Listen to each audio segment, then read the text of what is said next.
got great energy. The Mullen man slips through. The hide-and-seek champion of Fiji, look at him go. The love post is in! The love post is in!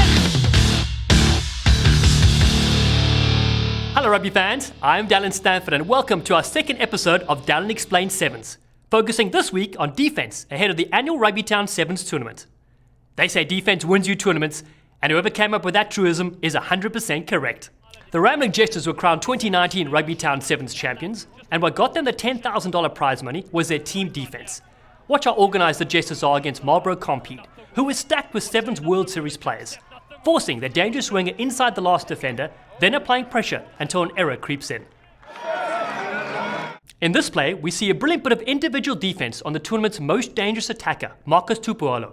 It's so tough to defend a speedster who can step, but on this occasion, it's the line speed and leg drive from Marlborough Compete that stops the Jester winger in his tracks. Tupualo, the danger man. This time, for Leaky Japan, he says no. Defensively, the goal is not to give the opposition the outside gap, especially if you happen to have 7 defenders and the attackers are down to 6. This is pure class from the US Army and Jacob Lakina, exposing an error in judgment. So it gives Holder a chance with 6 players to take possession. And then they'll just go into keep away phase with Lakina. Lakina goes in, he goes down, Lakina! Keep the change! Remember the name, Jacob Lakina. That's one way of playing keep away, I guess. Just hang on to the ball. 2 tries for Lakina. Defense is also about being aware of what's in front of you. Here's some clever thinking from the entertaining pest that is the Jesters halfback, catching the Barbados defenders off guard. Plays the team. What a kick-off by Roach. A yellow card in 7 sees a player leave the field for 2 minutes. In 15s, it's 10 minutes. An error which is closely monitored by the referee is intentionally knocking the ball down instead of intercepting it. The result is most likely 2 minutes in the sin bin. As Turner, another great kick-off. This one comes down, it's battered there by Corey Jones, eventually comes to Tiger's side. Sean, over the top he goes, it's been knocked, that could be a yellow card. We're going to go to the pocket here, down to 6. Keep the change.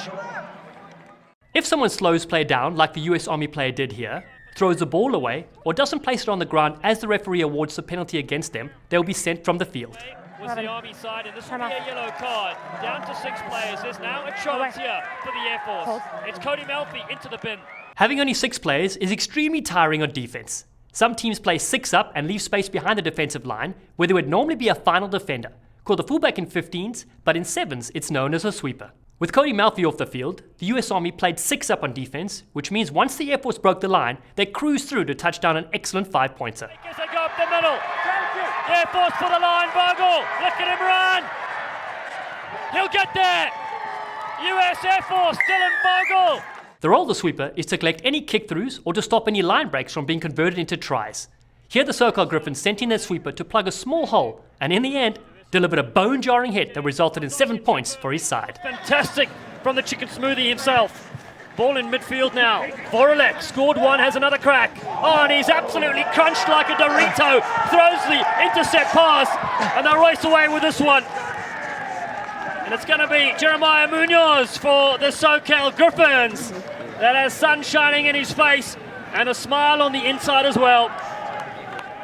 If the sweeper is not close enough to prevent a certain try, then the goal is to force the attacker to score as far from the poles as possible to make the conversion more difficult. Perry Gonzalez has legs for days and bust free, but sweeper Cody Melfi does a fine job of forcing him to score further away from the uprights. They're going to race away and score this try. Percy Gonzalez, one of the top-ranked powerlifters in his division.